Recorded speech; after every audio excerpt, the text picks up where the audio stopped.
Hello. हाँ, hello. कैसे हैं? उम्मीद करते हैं बढ़िया होंगे। अभी कल जहाँ छोड़े थे हम लोग उसका आगे कंटिन्यू करते हैं।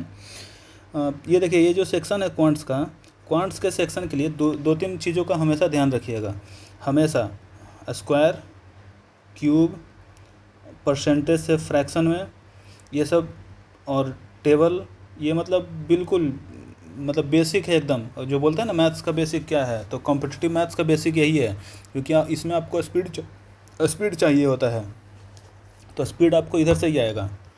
अभी फ़िलहाल के लिए इतना कीजिए, यहाँ से स्पीड आएगा। इसके अलावा ज़्यादा कुछ नहीं कीजिए, क्योंकि एकदम से सब कुछ नहीं कीजिए। पहले इस पर फोकस कीजिए, धीरे धीरे सब हो जाएगा। आइए क्वेश्चन पे आते हैं। आज का पहला क्वेश्चन ये रिपीट हो गया है नीचे, इसको काट देते हैं। देखिए क्वेश्चन पढ़ते हैं, पहले थोड़ा समझ में आ जाएगा क्या लिखा हुआ है। If the price of an article is increased by 25%, then by what percent the consumption is to be decreased so that there is no change in expenditure। तो ये कहने का मतलब ये बोल रहा है कि पहले कोई मार्केट में कोई चीज़ अगर 100 रुपये का था तो वो अब 25% महंगा हो गया, जैसे 125 रुपये का हो गया है, लेकिन हमको अभी भी 100 रुपये ही खर्च करना है। अब पहले मान लीजिए 100 रुपये का हम 100 टॉफ़ी ले आते थे, अब वो 125 रुपये का 100 टॉफ़ी मिलेगा। ऐसा नहीं कि 125 रुपये का 125 मिल जाएगा। पहले 100 का 100 का 100 टॉफ़ी मिलता था। अब टॉफ़ी का दाम 25 रुपये बढ़ गया है, तो 100 टॉफ़ी के लिए 125 रुपये मिलेगा, लेकिन घर से हमको 100 रुपया ही मिला है, तो हमको कितना टॉफ़ी मिलेगा, बस यही निकालना है। बेसिकली यहाँ परसेंटेज में निकालना है कितना परसेंट कम मिलेगा। तो इसको अगर नहीं आता है, बेसिक है, यूनिटरी मेथड से कीजिए। पहले हम 100 का 100 लेते थे, अब 125 का 100 मिलेगा, तो अब ये ओल्ड वाला हो गया, ये न्यू। तो न्यू वाले में अब 100 का कितना मिलेगा हमको, 100 का 125, सॉरी एक का हो गया, तो 100 में कितना मिलेगा। ऐसे जब इसको सॉल्व करेंगे तो ये 4 5 और ये आ जाएगा 80। कहने का मतलब अब 100 रुपये का 80 मिलेगा। पहले 100 रुपये का 100 मिल जाता था, अब 100 रुपये का 80 मिलेगा। कितना कम मिला, 20 कम मिला। कितने से, पुराने वाले से ही कंपेयर करते हैं, इंटू 100। जब परसेंटेज में करेंगे तो 20% आ जाएगा ये। ठीक, इसको हम एक और एग्जांपल के साथ एक और फिर से समझते हैं। जब यहाँ तो बोलेंगे ठीक है 100 ले लिए थे, 125 ले लिए थे, तो कैलकुलेशन थोड़ा सा लग रहा था कि वो 20 ही आएगा। हम कुछ भी लेंगे ना वो 20 ही आएगा। जैसे हम ये मान लेते हैं कि आप आलू भुजिया खरीदे, ठीक है, 200 रुपये का आलू भुजिया लेते हैं और दुकान वाला आपको 1 kg देता है। ठीक है, 1 kg मतलब 1000 ग्राम। ठीक, अब क्या है ना, वो 25% महंगा हो गया, 25% महंगा हो गया आलू भुजिया। तो 200 का 25% कितना होता है, 200 गुना 1/4 करके निकाल लेंगे 50, मतलब 200 में 50 का इंक्रीज होगा, 250 रुपये का मिलेगा। अब मिलेगा 250 रुपये का 1 kg, लेकिन घर से मिला कितना हमको, 200 रुपये का नोट। अब 200 रुपये के नोट में हमको कितना मिलेगा, वो 1 kg तो हमको दे नहीं देगा, वो हमको कम देगा। कितना देगा भाई, तो वही करेंगे कि पहले हमको टोटल मिलता कितना था, 1000 ग्राम, या फिर 1 kg में लीजिएगा, kg में आंसर आएगा। हम ग्राम लेते हैं तो कैलकुलेशन पॉइंट में नहीं जाएगा। ठीक है, और अभी 200 रुपया, तो अभी का 200 रुपये, पहले इंक्रीज्ड प्राइस कितना हो गया, 250। वो यूनिटरी मेथड से भी कीजिएगा तो भी यही आएगा। जब इसको सॉल्व करेंगे 800 ग्राम, तो कहने का मतलब कितना कम मिला, 200। पहले कितना मिल रहा था, 1000। और इसको करेंगे जब परसेंटेज में, परसेंटेज के लिए 100 से गुना करेंगे, ये आ जाएगा मेरा 20%। अभी आंसर कितना आ रहा है, 20। ठीक, ये बेसिक क्वेश्चन है परसेंटेज का, उसमें ज़्यादा नहीं सोचना है, बस ये मेथड है, इसी से बनाइए, सबसे आसान यही लगेगा। ज़्यादा इसमें दिमाग लगाइएगा फिर भाई बहुत वैरायटी ऑफ क्वेश्चन है ना, जो आसानी से हो सकता है, बेसिक तरीके से हो सकता है, उसको बेसिक से ही करें। तो बाकी क्वेश्चंस जिसमें दिमाग लगाना हो उसके लिए स्पेस बचेगा। ठीक है, अगला क्वेश्चन पढ़ते हैं। A student has to get 40% marks to pass in exam. Suppose he get 30 marks है यहाँ पे, ठीक है, एंड फेल्स बाई 30 मार्क्स। तो अब तो निकालना है टोटल मार्क्स, मैक्सिमम मार्क्स कितना मिलेगा उसको, मतलब एग्ज़ाम कितने नंबर का था ये निकालना है। ठीक है, तो हम ये समझिए, पहले कोई भी एग्ज़ाम देते हैं उसमें एक पासिंग क्राइटेरिया होता है। तो इस एग्ज़ाम में पास के लिए कह रहा है कि 40% नंबर लाओगे तो पास हो गए, और जो ए स्टूडेंट है उसको मिलते हैं 30 नंबर और वो फेल कर जाता है। ठीक, तो इसमें करते ये हैं कि जैसे ये एक लाइन खींचते हैं, ये फेल वाला लाइन है, इधर पास वाला लाइन है, और कहते हैं जो भी इसमें 40 नंबर लाएगा वो पास हो जाएगा। मतलब 40 एक ऐसा बॉर्डर लाइन है कि इसके इधर वाले फेल, इधर वाले पास। अब लेट से यहाँ पर ना कोई है, जैसे कोई एक्स नाम का बंदा है, वो इधर लाया, उसके आए हैं 25 नंबर, तो वो कितने नंबर से फेल है? 15। कोई इधर है वाई के आए हैं लेट से 65 नंबर, तो वो कितने नंबर से पास है? वो सारा कैलकुलेशन इसी बॉर्डर से होगा। ठीक है, ये जो है ना 40 वाला इधर से, तो ये कितने नंबर से पास है? 25 से। तो ये 25 से पास है, ये 15 से फेल है। तो हम इसको ऐसे लिख सकते हैं कि एक्स को जितना नंबर मिला है उसमें अगर हम 15 और जोड़ दें, मतलब इसको पास करवा दें, ये इक्वल होगा वाई को जितना नंबर मिला है उसमें से 25 घटा दें, इसको भी जस्ट पास करवा दें, तब ये इक्वल होगा। किसके इक्वल होगा? 40 के इक्वल होगा। ऑब्वियस सी बात है, 40 के इक्वल होगा। 25 और 15 40, और 65 में 25 क्या तो 40। ठीक, बिल्कुल यही चीज़ हम इस वाले क्वेश्चन में भी अप्लाई करेंगे। उसको पास होने के लिए कितना चाहिए? 40% नंबर चाहिए। तो हम मान लेते हैं कि मैक्सिमम मार्क्स जो है ना वो एक्स है, तो पास होने के लिए बताइए उसको कितना नंबर चाहिए होगा? पास होने के लिए उसको चाहिए होगा 0.4x। ये मेरा राइटिंग ठीक है, देखिए 0.4x चाहिए होगा उसको पास होने के लिए। ठीक, लेकिन उसको मिला कितना है? 30 नंबर मिला है, और 30 नंबर से फेल है, मतलब इसको 30 नंबर और दे दें तो ये जस्ट पास में आ जाएगा। तो ये हो गया इधर 60, इधर 0.4x। जब x के लिए इसको सॉल्व करेंगे ऐसे, तो ये आ जाएगा 150। मतलब कि एग्ज़ाम x मार्क्स का था और x का वैल्यू 150 है, तो कहने का मतलब मैक्सिमम मार्क्स कितना था एग्ज़ाम में? 150। ठीक है, समझ में आया होगा। नहीं आया होगा तो आगे आएगा ऐसा क्वेश्चन, आ जाएगा समझ में। अभी देखिए अगला क्वेश्चन, सिमिलर है, सेम नहीं है। In an exam A has score 20 marks more than B. A का जो मार्क्स है बी से 20 ज़्यादा है, 20 marks more than B, and B has scored 5% less marks than A. कहने का मतलब यहाँ पर जो ए का स्कोर है ना ये मार्क्स में है, और सेकंड वाला जो दिया है वो परसेंटेज में दिया है, तो इसको इक्वल नहीं कर सकते हैं। इसको इक्वल करेंगे, देखिए हम क्या बोलना चाह रहे हैं। A has score 20 marks more than B, तो कहने का मतलब अगर ए को, हम एग्जांपल लेते हैं पहले, ए को अगर 60 नंबर मिला हो और बी को लेट से 40 नंबर मिला हो, तो हम कह सकते हैं ए को बी से 20 नंबर ज़्यादा मिला है, तो हम इसको ऐसे लिख सकते हैं कि इसका 60 ये इक्वल होगा इसका 40, और इसमें जो 20 नंबर का अंतर है उससे, तो हम इसको कह सकते हैं ए को बी से 20 नंबर ज़्यादा मिला है। यही चीज़ कह रहा है ना यहाँ, ए को बी से 20 नंबर ज़्यादा मिला है, तो ये मेरा इक्वेशन 1 हो गया।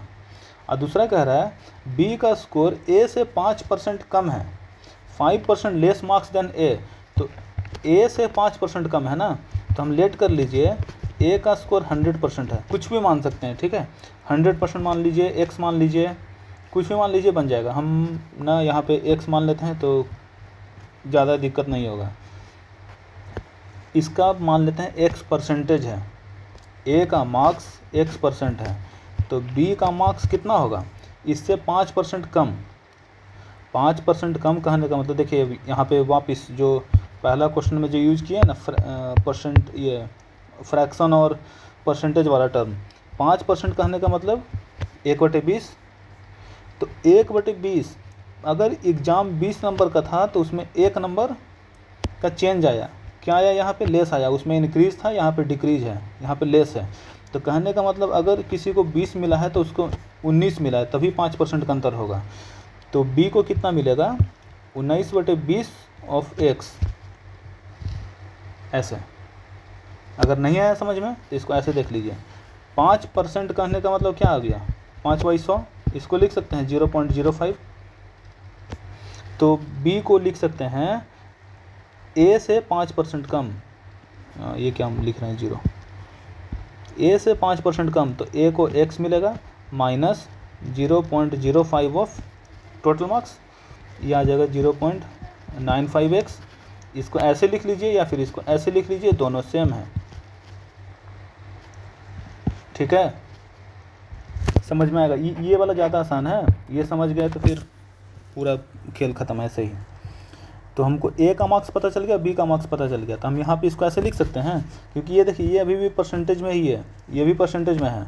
तो ये according to question A minus B है जो कितना है, ये है ना, ये वाला 0.05 का डिफरेंस है ना। 5 को जब लिखेंगे फ्रैक्शन में तो ऐसे आ जाएगा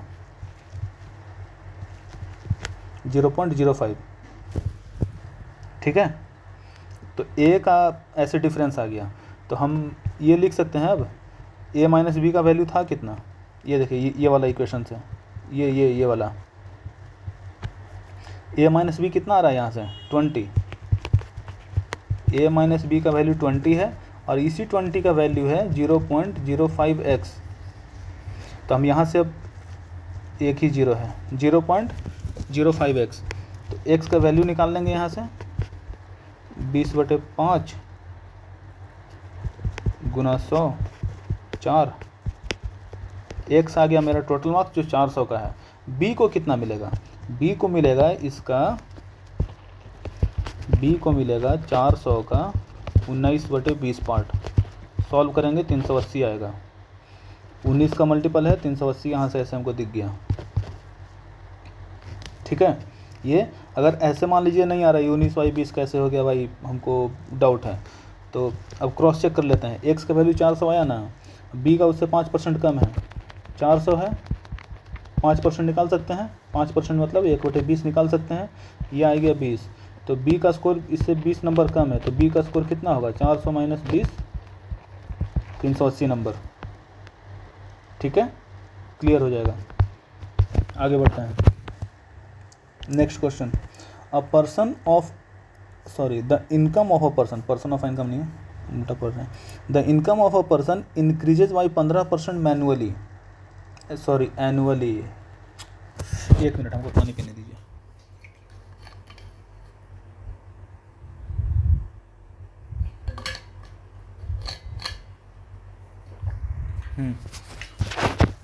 The income of a person increases by 15% annually if the initial income is 70%। Initial income 70,000 का है। Calculate the income after 2 year. इसको SI वाले से भी बना सकते हैं, नॉर्मल जो बताए थे ये वाला, अगर याद होगा, ये वाला, इससे भी बना सकते हैं। देखिए दोनों से बनाते हैं हम। इनिशियल इनकम कितना है 70,000, 1 साल बाद कितना होगा, ये इनकम लिखते हैं इनिशियली। आफ्टर 1 ईयर 70,000 का 15% ज़्यादा, इतने का चेंज आएगा। इसको सॉल्व करेंगे, 15 7 105 00, 10,500 रुपया बढ़ेगा। तो इनकम आएगा कितना, इनकम आ जाएगा 80,500 रुपया। सेकेंड ईयर में कितना आएगा, सेकेंड ईयर में फिर से 15% बढ़ेगा। किसका 15% किसका बढ़ेगा अब, 70,000 का या फिर ये 80,500 का। सेकेंड ईयर में बढ़ेगा 80,500 का। ठीक है, इसको जब सॉल्व करेंगे तो ये आ जाएगा कितना 15%, ये तो गुना करना पड़ेगा 8050, 10 से गुना किए, 5 से गुना किए तो इसका आधा 4025, ये आ गया 12075। 12,075 रुपये इसमें ऐड होगा, तो ये ऐड करेंगे इसमें 12,075 और 80,000, ये आ जाएगा 92,575 होगा ऑप्शन में, 92,575 ये रहा। ठीक, देखिए अब इसको उस वाले से XY वाले मेथड से बनाते हैं। पहला साल 15%, अगला साल 15%, दोनों पॉजिटिव, तो 15 गुना 15 225/100, तो ये आ जाएगा 32.25 का चेंज डायरेक्ट। तो टोटल नेट चेंज कितने का आएगा, 70,000 गुना 32.25 डिवाइडेड बाई 100, क्योंकि ये परसेंटेज में है, इसको फ्रैक्शन में करेंगे नीचे 100 आएगा। ये 2 जीरो कटा, यहाँ से डेसिमल हटाएंगे तो ये 2 जीरो और कटा, इसको बस 7 से गुना करना रहेगा। तो 3225 गुना 7, तो इसको हम कर सकते हैं 7 पचे 35 का 5, 3 14 3 17 का 7, 1 14 और 1 15 का 5, 15 का 5 और 1 7 21 और 22,575 रुपया और मिलेगा 70,000 रुपये। तो इसमें जब 70,000 ऐड करेंगे तो ये आ जाएगा मेरा 92,575। ठीक है, ऐसा ही होता है, दोनों सेम है। ठीक, आगे बढ़ते हैं। Next question, if A's salary is 16% more than that of the B, A का सैलरी बी से 16% ज़्यादा है, then by what percent B salary is less than that of the A. कहने का मतलब इसको एकदम आसान वाला एग्जांपल से लेकर समझते हैं। आप हैं, ये आपका दोस्त है, ठीक है, आपके पास 100 रुपया है, आपके दोस्त के पास कितना ज़्यादा दें कम दें, कम देते हैं, 90 रुपया है। तो आपके पास आपके दोस्त से 10% ज़्यादा है, 10% ज़्यादा है।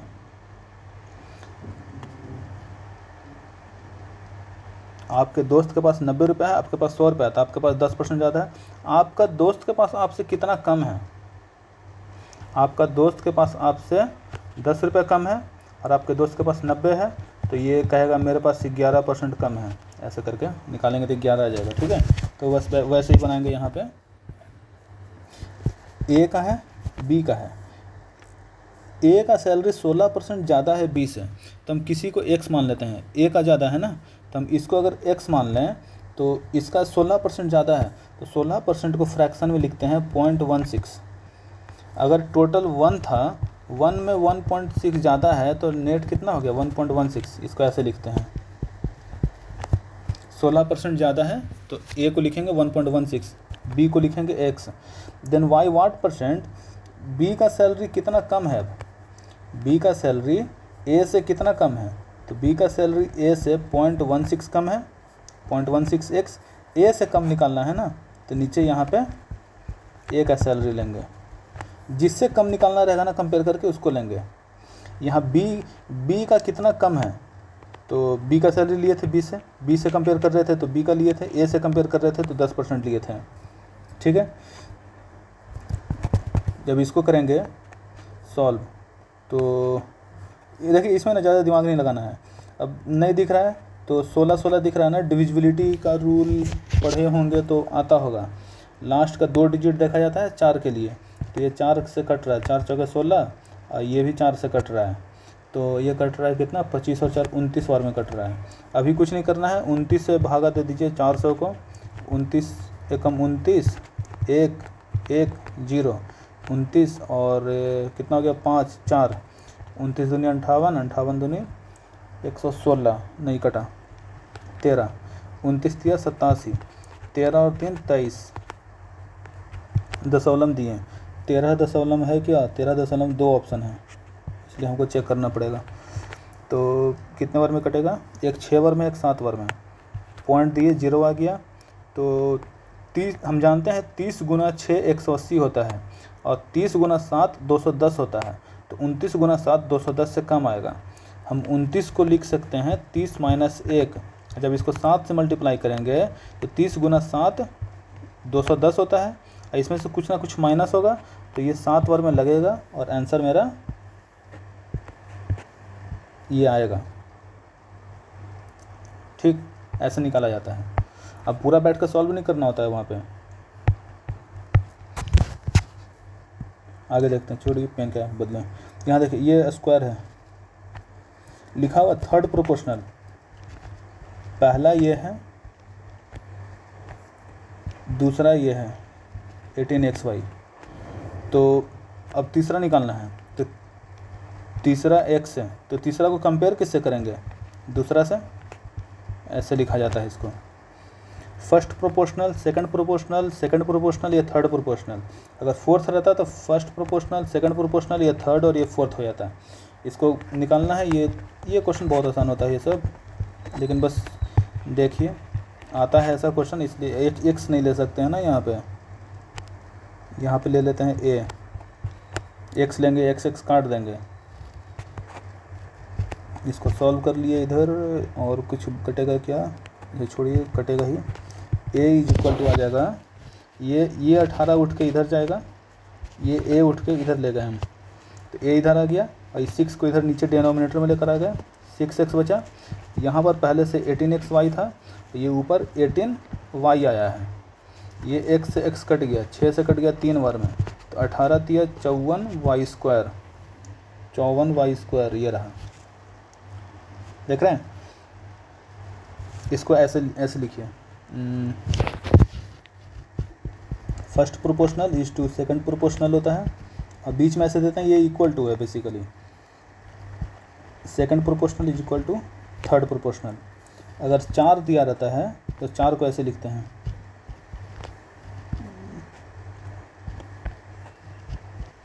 First proportional is to second proportional, first second हो गया, थर्ड इज टू फोर्थ, बस ठीक है। आगे देखिए, देखिए इसमें 4 प्रोपोर्शनल, फोर्थ प्रोपोर्शन निकालना है, तो ये फर्स्ट प्रोपोर्शन, ये सेकंड प्रोपोर्शन, थर्ड क्या है 27 है, फोर्थ क्या होगा x होगा, fourth proportion to this is same as the third proportion to this, इसका फोर्थ प्रोपोर्शनल जो कि x है वो इक्वल है, किसके इक्वल है, मतलब x ही है, ये सेकंड दिया है यहाँ पे, a is to 24 and 24 is to x, ये इक्वल है, इसका फोर्थ प्रोपोर्शनल है, इसका थर्ड प्रोपोर्शनल इक्वल है, तो बताना है a का वैल्यू कितना है, इस a का वैल्यू फाइंड करना है। पहले फोर्थ प्रोपोर्शनल निकाल लेते हैं, 9/3 इज इक्वल टू 27/x, जब इसको आगे कंटिन्यू करेंगे तो x इज इक्वल टू 3 और x का वैल्यू 9 आ जाएगा, x का वैल्यू 9 आया, इस वाले में पुट करेंगे, a/24 इज इक्वल टू 24/9, तो a का वैल्यू आ जाएगा 24 गुना 24/9, तो 3 से कटा 3 बार में, 8 बार में, 3 से कटा 8 बार में, 8 8 जा 64 इधर रहा, ठीक है। ये एक भी क्वेश्चन मेरे द्वारा नहीं बनाया गया है, ठीक है, हम इसको क्लेम नहीं करते हैं, आपको लग रहा होगा आसान क्वेश्चन ले रहे हैं या कुछ, तो ये सारा क्वेश्चन एग्ज़ाम का है, कहिएगा तो एग्ज़ाम का नाम भी बगल में लिख देंगे, वो नहीं लिखते हैं ना, क्योंकि जब एग्ज़ाम का नाम जैसे बगल में इधर लिखा रहा XYZ, तो लगता है यार इस एग्ज़ाम का क्वेश्चन है, पता नहीं कैसा बनेगा नहीं बनेगा, तो इसलिए बस उस एग्ज़ाम का टैग हटा करके बस दिख रहा है कि भाई सारा क्वेश्चन देखिए एक ही मेथड से बन जाता है सारा। यहाँ देखिए मीन प्रोपोर्शन निकालना है, अभी पढ़ लिए थर्ड प्रोपोर्शनल, अभी पढ़ लिए फोर्थ प्रोपोर्शनल, अभी पढ़ते हैं मीन प्रोपोर्शनल। मीन प्रोपोर्शनल होता क्या है, मीन में ना थर्ड वाले में थर्ड का लास्ट निकाल रहे थे, फोर्थ वाले में फोर्थ का, मीन मतलब ये बीच वाला अब निकालना है, 0.09, ये x और ये 16, ये बीच वाला अब निकालना है, ठीक है। तो या तो जब बीच वाला निकालना है तो डायरेक्ट याद कर लीजिए, नहीं तो लिखिए उसी तरीके से फिर 0.09x first proportional by second proportional is equal to second proportional divided by third proportional, तीन ही है ना, फर्स्ट बाई सेकंड और सेकंड बाई थर्ड, ये इधर गया एक्स स्क्वायर, एक्स के साइड गया एक्स स्क्वायर, 16 इधर 9 के साइड गया 0.09, वैसे हम इधर गया बोलते हैं ना, तो मेरा हाथ तो इधर जा रहा है लेकिन वो रिकॉर्डिंग में शो नहीं होगा फिर ना, इसलिए 16 वाला भी इधर जाएगा गुना 9। तो मीन प्रोपोर्शनल का मतलब होता है x is equal to under root 0.09 गुना 16, वो ऐसे आता है, इसी वाले से आता है। थर्ड प्रोपोर्शनल ही होता है मीन प्रोपोर्शनल, बस निकालना होता है कुछ और, जैसे वहाँ 3 टर्म है, अगर थर्ड वाले को निकालना है तो थर्ड प्रोपोर्शनल, बीच वाले को निकालना है तो मीन प्रोपोर्शनल, फोर्थ 4 टर्म दिया हुआ है, इसमें से कोई भी एक निकालना है तो उसको कहते हैं फोर्थ प्रोपोर्शनल या 4 प्रोपोर्शनल वाला क्वेश्चन। अब इसको सॉल्व करेंगे, अब इसको मल्टीप्लाई करने नहीं बैठना है, इसको लिख सकते हैं 9/100 गुना 16, 3, ये 9 में हमको 2 ठो 3 दिख रहा है, 1 3 बाहर, 16 में 2 ठो 4 दिख रहा है, 1 4 बाहर, 100 में 2 ठो 10 दिख रहा है, 1 10 बाहर, 1.2 ये रहा, ठीक है। इसको पॉज कीजिए, बनाइए पहले, फिर हम बनाते हैं। फोर्थ प्रोपोर्शनल वाला है पॉज कीजिए, बनाइए। हम बनाते हैं 3.5 divided by 17.4 is equal to 14 divided by X. तो अभी देखिए एक्स को इधर ऊपर ले आए, बाकी को बस क्रॉस मल्टीप्लाई किए, डेसिमल को हम उड़ा दिए मन में ही, हर बार लिखने का ज़रूरत नहीं होता है। वहाँ पे आप कैसे बना रहे हैं वो शो नहीं होगा, किसको टिक कर रहे हैं, किसको मार्क कर रहे हैं, वो वहाँ इन्विजिलेटर को भी नहीं, एग्जामिनर जो लास्ट में कॉपी चेक करेगा उसको बस वही शो होता है। 5 2। अभी देखिए 174 को 2 से मल्टीप्लाई करना है, हमको नहीं आता है। हमको ये तो आता है 17 गुना 2 कितना होता है 34, और 4 गुना 2 8 डिवाइडेड बाई 5। अब 8 को 5 से डिवाइड करेंगे तो यूनिट पे क्या आएगा, देखिए ये आना चाहिए। हम पूरा डिवाइड किया करने जाए कि हम यहाँ देख रहे हैं 1.6 है, बाकी 0.9 है, तो सिमिलर में भी जा सकता है, डिसिमिलर में भी जा सकता है। ये 72 वाला होगा नहीं, क्योंकि हमको पता है 350 को जब 5 से डिवाइड करते हैं तब 70 आता है, 7 गुना 5 35। ये तो होगा नहीं। बचत आपका बाकी 65 बहुत कम है, 67 बहुत कम है, हमको इस पर डाउट लग रहा है, इसलिए हम डायरेक्ट यूनिट चेक किए। क्योंकि जब हम 8 को 5 से डिवाइड करते हैं ना, तो ये आता है कितना, एक और में कटेगा 5 3 फिर 6। जब 5 से डिवाइड करना है, यूनिट डिजिट पे 8 है तो 0.6 आएगा, 6 है तो 0.2 आएगा, 7 है तो 0.4 आएगा, 9 है तो 0.8 आएगा। ऐसे करके मतलब जब बनाइएगा तो याद हो जाएगा। याद क्या होगा, मतलब जब तक ध्यान नहीं देंगे तब तक याद ही नहीं होगा। जैसे हम यहाँ पे ध्यान दिए हुए हैं, लास्ट में 8 है तो फिर ये 6 वाला आएगा, इसलिए हमको उसको सॉल्व करने का मन नहीं कर रहा था। अब आगे देखते हैं अगला question. The ratio of the number of girls and boys participating in sports in of a school is 1:5। यहाँ देखिए गर्ल्स है, यहाँ बॉयज़ है, गर्ल्स को जी लिखते हैं, बॉयज़ को बी लिखते हैं। गर्ल्स 1 है, बॉयज़ 5 है। If the number of girls is 200, अगर गर्ल्स 200 है तो determine the number of boys, तो बॉयज़ कितना है। तो इसको ऐसे कह सकते हैं, गर्ल्स और बॉयज़ का रेशियो 1:5 है, तो ये जो नंबर है, नंबर का भी तो रेशियो 200:2 ये होगा, तो ऐसे, तो x का वैल्यू 1000। या फिर ऐसे भी देख सकते हैं, 1 का वैल्यू 200 है तो 5 का वैल्यू 5 गुना हो जाएगा 1000। अ वेंडर बॉट लेमन्स, हाँ देखिए ये बढ़िया क्वेश्चन है। A vendor bought lemons at 7 4 rupees 1, 7 नींबू 1 रुपये का। How many lemon must he sell 4 rupees 1 to gain 40% का प्रॉफिट। 7 नींबू 1 रुपये का, 7 लेमन 1 रुपये का, तो बताइएगा एक लेमन, ये 1 लिखे हैं, एक लेमन कितने का, 1/7 रुपये का। जैसे 1 रुपये में 2 टॉफ़ी, 1 रुपये में 2 टॉफ़ी, तो एक टॉफ़ी कितने का, 0.5 का। ये तो काफ़ी आसानी से बता दिए। किए क्या, 1/2 ही तो किए। तो 7 नींबू 1 रुपये का, तो एक नींबू कितने का, 1/7 का। एक नींबू 1/7 का, हमको चाहिए कितना, 40% का प्रॉफिट चाहिए।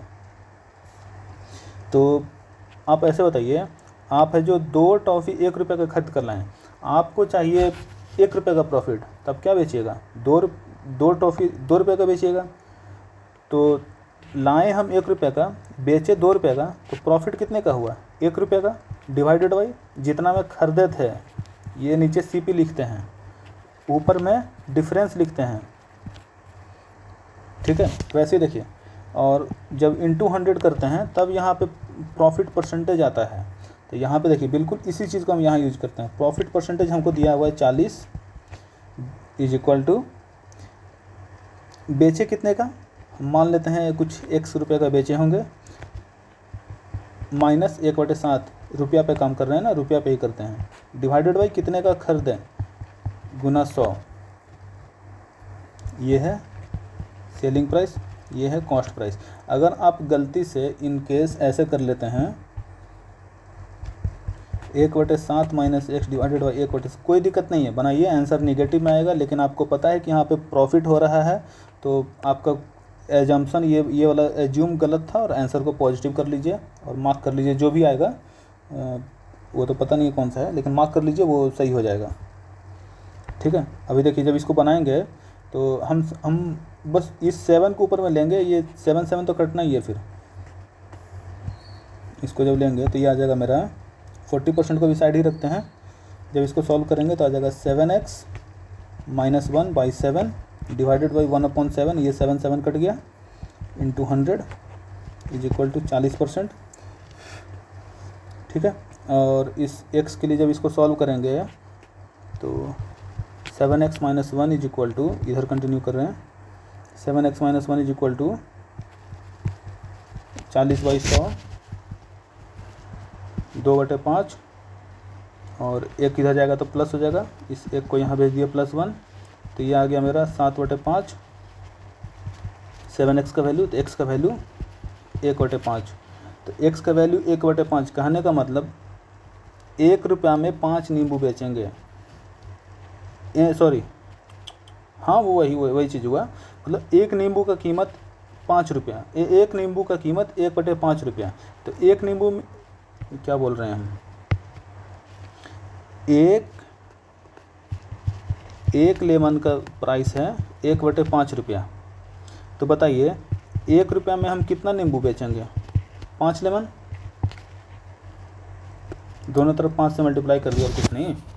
एक नींबू का हमको, एक नींबू का तो पता है ना 1/5 आ गया, तो 1 रुपये का 5, ये रहा। ठीक, आगे बनाते हैं। देखिए इस तरीके का क्वेश्चन कितना आया है, अगर 5 चॉकलेट 1 रुपये का है, 40% का प्रॉफिट है, तो कितने में खरीदे होंगे। सेम क्वेश्चन थोड़ा सा अलग है, 5 चॉकलेट 1 रुपये का, प्रॉफिट 20% का, देख रहे हैं, बस गेन इसमें चेंज हुआ है। तो बताइए वो कितने में 1 रुपये में कितना खरीदा होगा, 1 रुपये में कितना खरीदा होगा, हर जगह वही निकालना है। अब 4 चॉकलेट 1 रुपये का बेचा, 100% का प्रॉफिट हुआ, तो 1 रुपये में कितना खरीदा होगा। ये तो आसान है, 4 है तो मतलब 100% है ना, तो ये तो काफ़ी आसान है। ऐसे करके देख रहे हैं, ये सारा मतलब अलग अलग एग्ज़ाम का है, लेकिन देख रहे हैं क्वेश्चन मतलब कितना वो सिमिलर है, एक ही क्वेश्चन, ये बस डाटा थोड़ा सा इधर उधर है। कहिएगा तो हम इसमें से कोई एक और बना देते हैं, जैसे हम चलिए किसको बनाइए, ये नहीं बनाएंगे, ये तो काफ़ी आसान है, इसको आप बनाइएगा।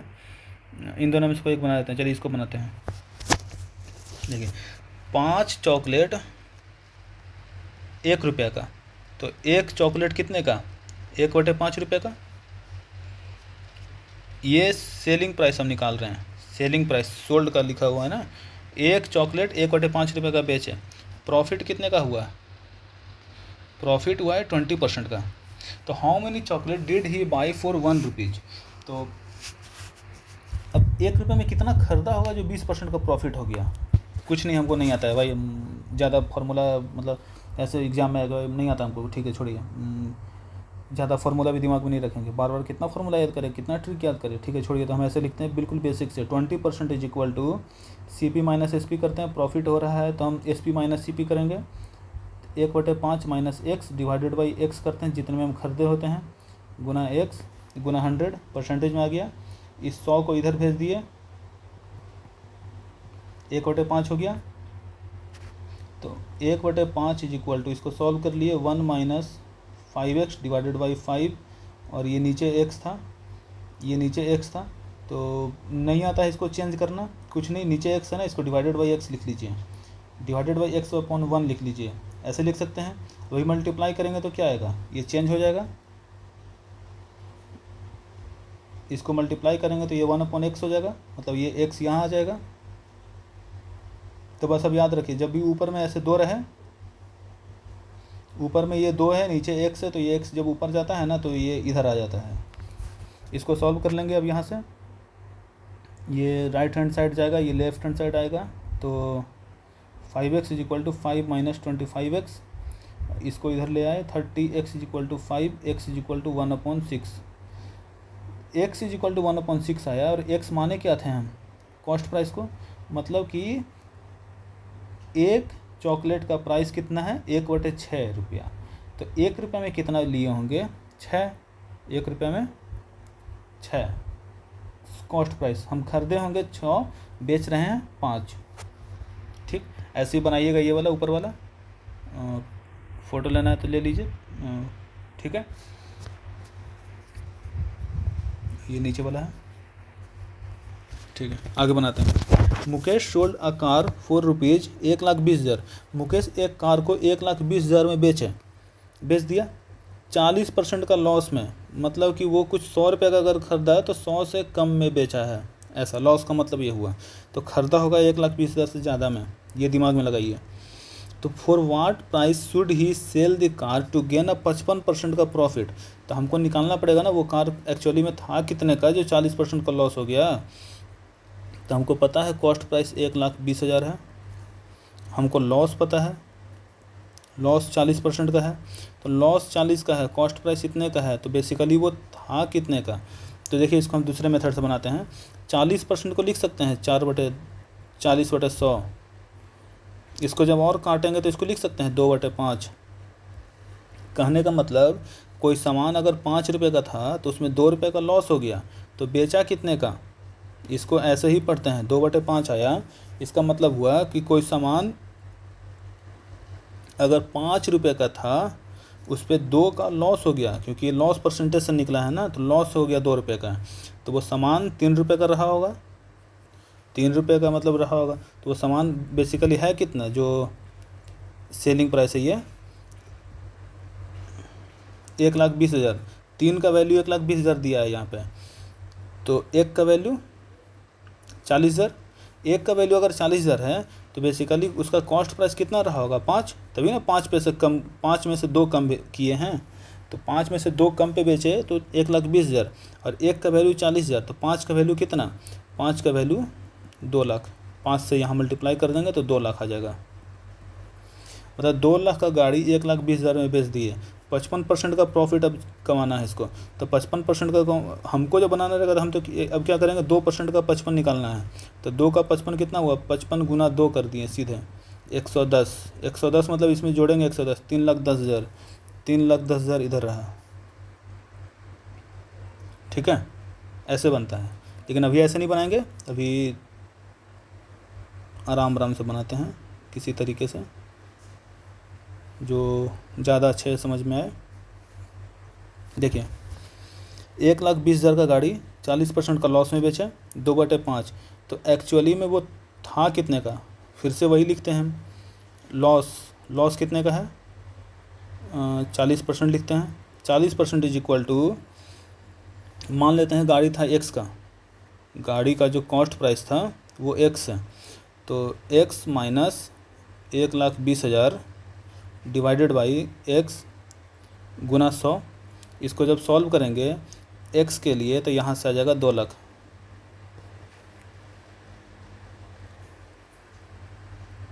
आ जाएगा 2 लाख, ठीक है। इसको सॉल्व कर लीजिएगा। जब ये x का वैल्यू 2 लाख आ गया तो अब कार को कितने में बेचे कि 55% का प्रॉफिट हो जाएगा। 2 लाख का गाड़ी, 55% का प्रॉफिट चाहिए, जितना से चाहिए उतना से गुना कर दिए। इसको सॉल्व कर लिए, 55 से 2 को इसको गुना करेंगे तो 1,10,000 आएगा। तो 1,10,000 रुपया इसमें और ऐड करेंगे तभी ना इतने का फ़ायदा होगा। Answer 3,10,000।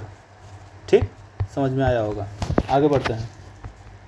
Vendor sells orange at 44 rupees each मतलब एक ऑरेंज 44 रुपये का, and incurs loss of 78%।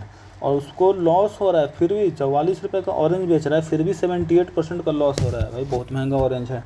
And if he wants to make a profit of 78%, तो अब ऑरेंज कितने में बेचेगा भाई, ऐसा ऑरेंज बड़ा महंगा ऑरेंज है ये। देखिए बनाते हैं, सेलिंग प्राइस है 44 का, लॉस कितने का है 78% का, तो कॉस्ट प्राइस कितना रहा होगा। कॉस्ट प्राइस निकालना, डायरेक्ट निकालना है तो कुछ नहीं, 44 इंटू वो 1.78 ऐसे करके, छोड़िए उसको वैसा नहीं बनाते हैं, CP x मान लेते हैं, ठीक है। फिर वही माइनस करके ऐसे करके बना लेते हैं, और इसमें तो थोड़ा कैलकुलेटिव हो जाएगा। अच्छा आप ये बताइए, ऐसे अगर हम इसको ऐसे समझाएं, जैसे कोई सामान 100 रुपये का है, आपको कोई दुकानदार 78% का लॉस में दे दिया। 100 रुपये का सामान आपको 78% का लॉस में दे दिया, तो आपसे कितना रुपया लिया होगा वो? 22 रुपया। 22 रुपया लिया, मतलब कि आपसे 22% का लिया, यही ना लिया, यहाँ पे 100 बराबर है, तो 22% का दाम आपसे लिया, तो लॉस 78% है। तो कहने का मतलब यहाँ भी तो ये सेलिंग प्राइस जो 44 दिखा रहा है, ये भी 22% का ही वैल्यू है ना। तो 22% का वैल्यू 44 है, तो 100% का वैल्यू कितना होगा? 1% का वैल्यू 44/22 और 100% का वैल्यू 200। तो ये 200 रुपये इसका कॉस्ट प्राइस हो गया ऑरेंज का। ऑरेंज 200 रुपये का था, अब 78% और फ़ायदा चाहिए, तो 200 गुना 78/100 कर लेंगे, तो इतने का फ़ायदा चाहिए इसको, तो यह आ जाएगा 156 रुपये का फ़ायदा चाहिए। तो ऑरेंज को 200 प्लस 156 में बेचेंगे ना, 356 इधर आ गया। ठीक है, ये तरीका भी बहुत अच्छा है, इसको सीख जाइए तो बहुत अच्छा है। एक बार फिर से बताते हैं इसको, इससे भी बहुत क्वेश्चन बनता है। अभी लास्ट वाले को इससे बना सकते थे। देखिए, चलिए इसको किसी और एग्जांपल समझाते हैं। जैसे कोई सामान 500 रुपये का है, 500 का सामान है, दुकानदार आपको दे दिया 90% का डिस्काउंट। 90% रुपया आपसे नहीं लिया वो, तो आपको दिया कितने का? आपसे 90% नहीं लिया, तो आपको आपसे लिया कितना? 10%। ऐसे समझते हैं, छोड़िए, ये इस पे नहीं करते हैं, माइनस करना पड़ेगा, फिर क्या करना पड़ेगा उसको छोड़िए। आपको 90% डिस्काउंट दिया, मतलब दुकानदार आपसे 90% नहीं लिया, तो लिया कितना? 10%। तो 10% लिया, तो 10% का वैल्यू कितना है? 500 गुना 10/100 कर लेंगे। आपसे 50 रुपया लिया, इस 50 रुपये का वैल्यू है 10%। 100% का वैल्यू है 500, क्योंकि सामान 500 का था, मतलब 100% पे था ना अपने। तो वैसे यहाँ पे देखते हैं, ऑरेंज है अभी 44 पे, और आपको 78% का पैसा नहीं लिया। लॉस का मतलब आपसे 78% का पैसा नहीं लिया। प्रॉफिट रहता है तो आपसे 78% पैसा ज़्यादा ले लिया रहता, जितने का सामान था उससे ज़्यादा लेता अगर प्रॉफिट में रहता तो। लेकिन ये लॉस में है, तो कहने का मतलब वो ऑरेंज में आपसे 78% का पैसा नहीं लिया। तो लिया कितने का पैसा भाई? 22% का।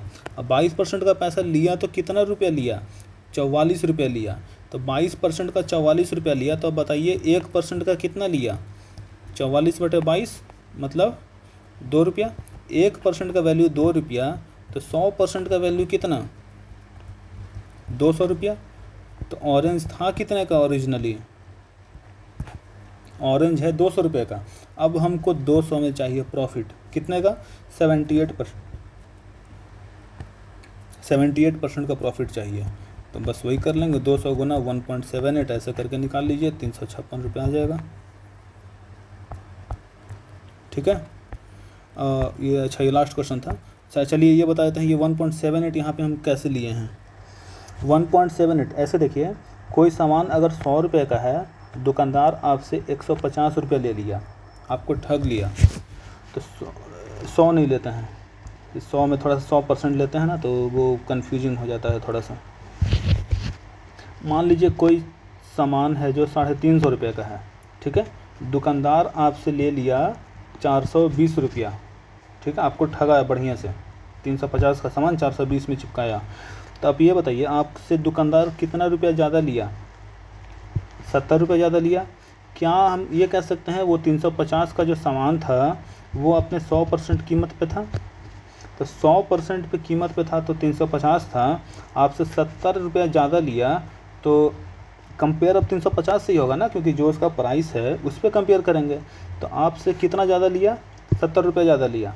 कितना परसेंट ज़्यादा लिया?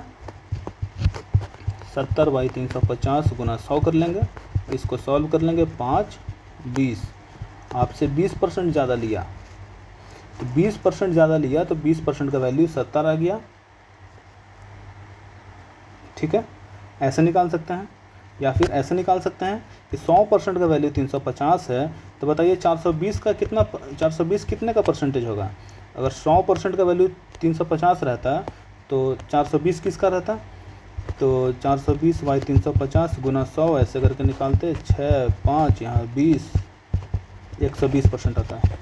यहाँ भी 20%, यहाँ भी 20% ज़्यादा है। ठीक है, तो जब ये आ गया तो हम कह सकते हैं कि 350 में जब हमको 20% ज़्यादा लेना रहेगा तो हम इसमें 1.2 से मल्टीप्लाई करेंगे। अगर हमको 30% ज़्यादा लेना रहेगा तो 1.3 से मल्टीप्लाई करेंगे। 40% ज़्यादा लेना रहेगा तो हम 1.4 से मल्टीप्लाई करेंगे।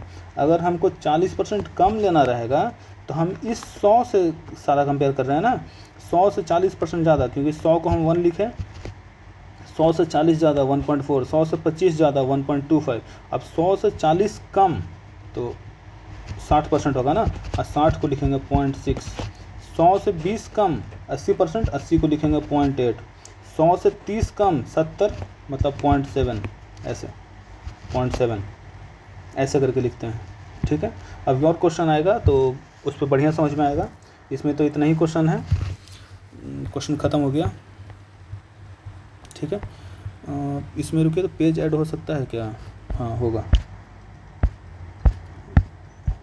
होगा तो डिविजिबिलिटी पढ़ लेते हैं।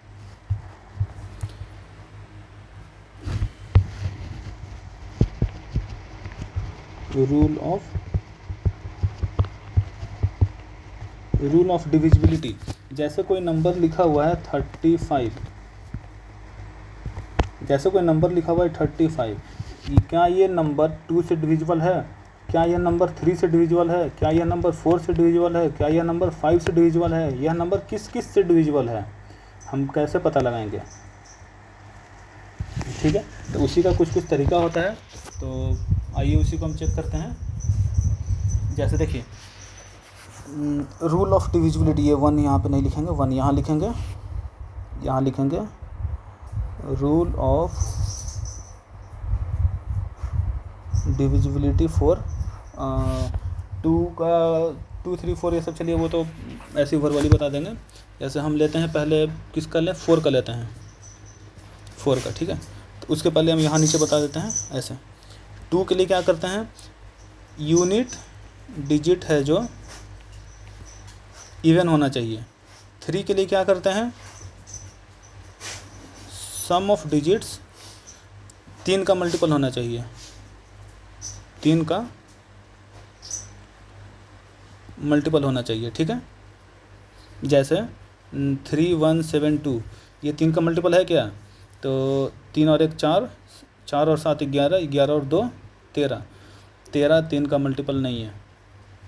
जैसे 3 7 2 4 2 5, कितना है, 7 3 10 और 5 2 7, 10 7 17, 17 भी 3 का मल्टीपल नहीं है, ये भी नहीं है।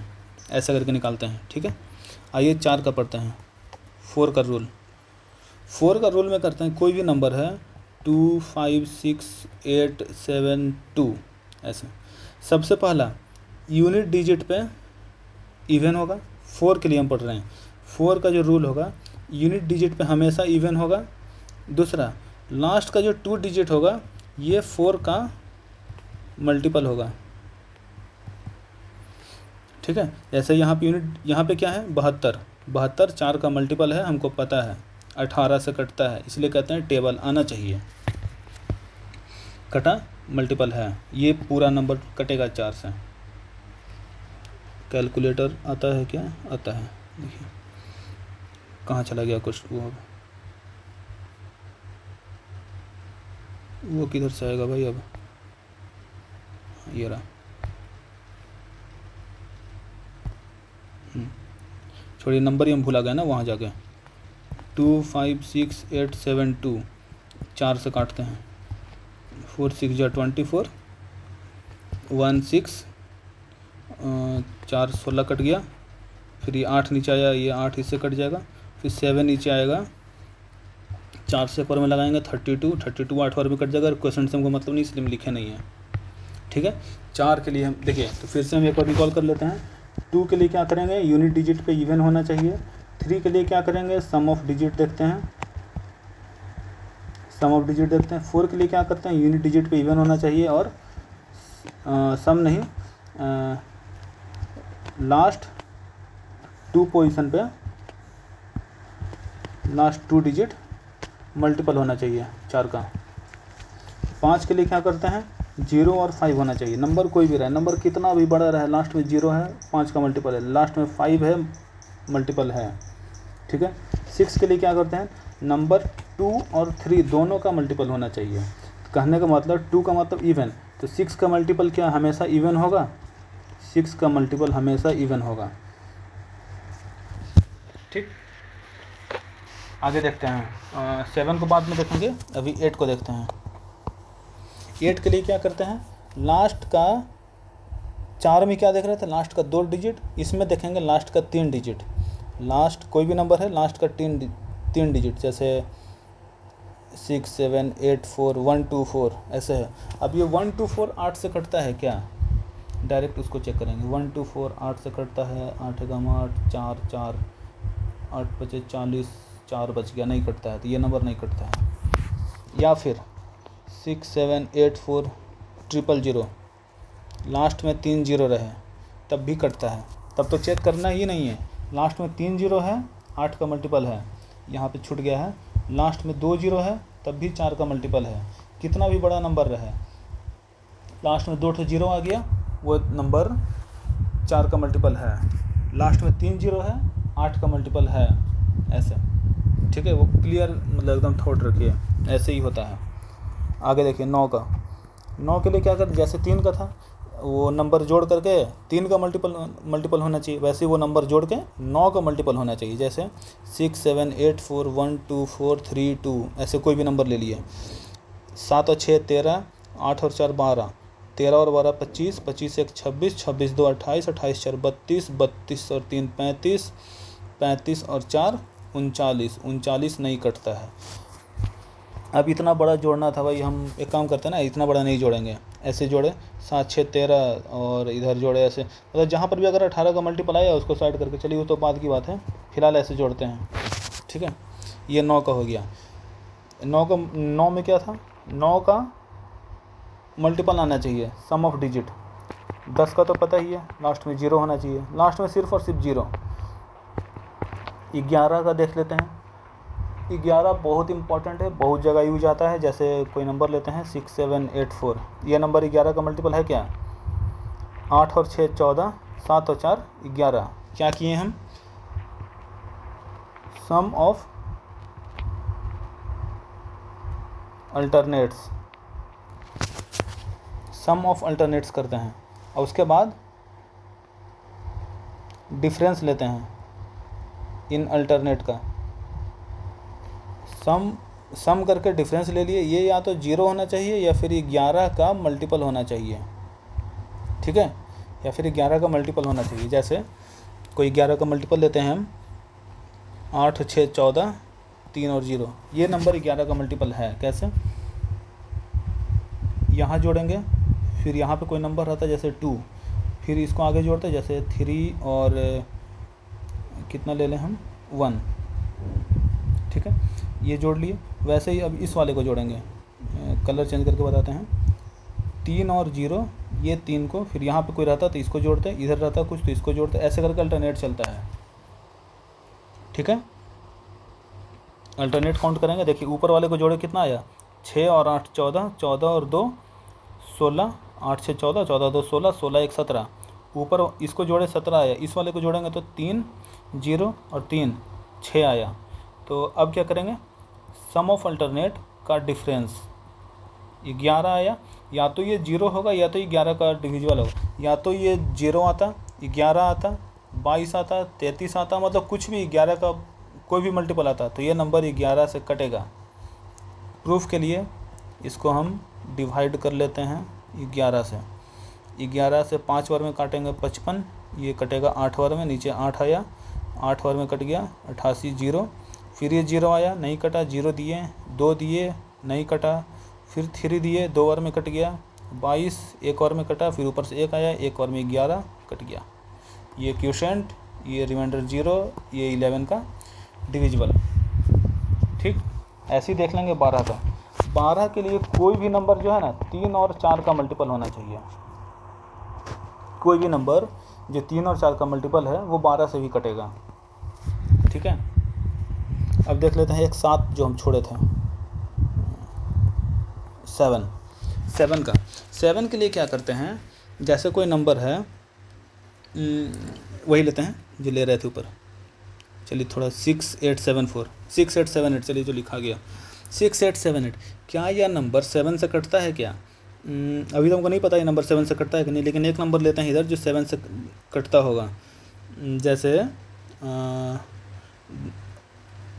980, ये 7 से कटता है, ठीक है। ठीक है, अभी देखिए इसमें करते क्या हैं, हम सोच रहे हैं कैसे बताएं इसको। पहले इससे बताते हैं, ठीक है, जिससे कटता है। तो लास्ट में हम यहाँ पे 7 लेते हैं, वो 0 था ना तो समझ में नहीं आता। इसमें देखिए, इसमें क्या करते हैं, जो यूनिट डिजिट है इसको डबल कीजिए 14, और जो यहाँ पे जो नंबर बचा उस नंबर में इसको घटा दीजिए, कितना आया 84। फिर से कीजिए, जो यूनिट डिजिट पे नंबर है इसको डबल कीजिए 8, और जो नंबर बचा उसमें से इसको घटा दीजिए। क्या यह 0 आया? क्या यह 7 या 7 का मल्टीपल आया? अगर हाँ तो वो 7 से कटता है, अगर नहीं तो वो नहीं कटता है। वैसे यहाँ देखिए, यूनिट डिजिट पे जो नंबर है इसको डबल कीजिए 16, जो नंबर बचा उसमें से इसको घटा लीजिए, इसमें से इसको घटा लिए तो ये आ जाएगा मेरा कितना 671। अब फिर वापस वही करेंगे, यूनिट डिजिट पे जो नंबर है उसको डबल किए, जो नंबर आया 67 है, इसमें से इसको घटा लिए 65 कटता है क्या? हमको नहीं पता, हमको 7 का टेबल नहीं याद है। 5 का डबल किए 10, 6 में से 10 को घटाए कितना आया? कुछ भी आया, 0 या वो नहीं आया, तो ये नंबर नहीं कटता है, ठीक है। ऐसे ही निकालते हैं, हो गया। तो हम कह सकते हैं कि हम 1 से लेकर के 12 तक का पूरा डिविजिबिलिटी चेक कर लिए। कितना देर लगा? हमको नहीं लगता है 10 मिनट से ऊपर लगा होगा। हम वापस से एक बार रिकॉल कर लेते हैं। 1 का डिविजिबिलिटी छोड़िए, क्या ही बोलें इसके बारे में। 2 का डिविजिबिलिटी, वो नंबर हमेशा इवन होना चाहिए, फिर 2 4 0 2 4 6 8 ये होना चाहिए यूनिट डिजिट पे, तो वो नंबर कटता है। 3 से सम चेक करते हैं। 4 में क्या करते थे, या तो लास्ट में 2 0 होना चाहिए, या फिर लास्ट का 2 डिजिट को, लास्ट का 2 डिजिट 4 का मल्टीपल होना चाहिए। 5 के लिए क्या करते हैं, लास्ट में 0 और 5 को चेक करते हैं। 6 के लिए क्या करते हैं, नंबर 2 और 3 दोनों का मल्टीपल होना चाहिए। तो कहने का मतलब हम कह सकते हैं वो नंबर हमेशा इवन होगा। 6 का जो मल्टीपल होगा वो हमेशा इवन होता है। 7 में क्या करते हैं, वो इसको याद रखिएगा। इसको हम अगर लिखे, अगर जनरलाइज करके ऐसे ABC ऐसे है, कोई नंबर ABC है तो हम इसको करते हैं AB minus C2C, C square लिख दिए हम, AB माइनस 2C ऐसे करते हैं, ठीक। 8 के लिए क्या करते हैं, लास्ट में 3 को 0 रहे तब, या फिर लास्ट का 3 डिजिट 8 का मल्टीपल होना चाहिए। 9 के लिए क्या चेक करते हैं, सम 9 का मल्टीपल होना चाहिए। 10 के लिए तो पता ही है 0 होना चाहिए। 11 के लिए सम ऑफ अल्टरनेट करते हैं, सम ऑफ, एक मिनट यार, सम ऑफ अल्टरनेट का डिफरेंस लेते हैं, वो या तो 0 होना चाहिए या फिर 11 का कोई मल्टीपल होना चाहिए, ठीक है। 12 के लिए क्या करते हैं, वो 3 और 4 दोनों का मल्टीपल होना चाहिए, तब वो 12 का भी मल्टीपल होगा, ठीक है। ये यहीं तक पढ़ना है, 1 से लेकर 12 तक। और होता है लेकिन कितना याद रखिएगा, पहले इतना याद रखिए, धीरे धीरे और सब होता जाएगा, ठीक है। और स्क्वायर याद कीजिए भाई। क्यूब तो चलिए, क्यूब ज़्यादा नहीं, 1 से लेकर 10 तक अभी कर लीजिए, बाकी धीरे धीरे आगे बढ़ाइएगा। लेकिन क्यूब एटलीस्ट 1 से लेकर, स्क्वायर 1 से लेकर 25 तक। इसके नीचे तो मतलब बिना इसके नीचे का याद किए हुए अगर चाहते हैं कि कोई एग्ज़ाम में बढ़िया आ जाए कुछ नंबर, तो बड़ा मुश्किल है। ये कीजिए, टेबल का ही तो डिफरेंस देख लिए अभी। टेबल बहुत ज़रूरी होता है, बहुत ज़रूरी। बचपन में याद करते थे ना पहाड़ा, तो यहाँ भी याद कीजिए। ठीक है, आज के लिए थैंक यू, मिलते हैं अगले क्लास में जल्दी।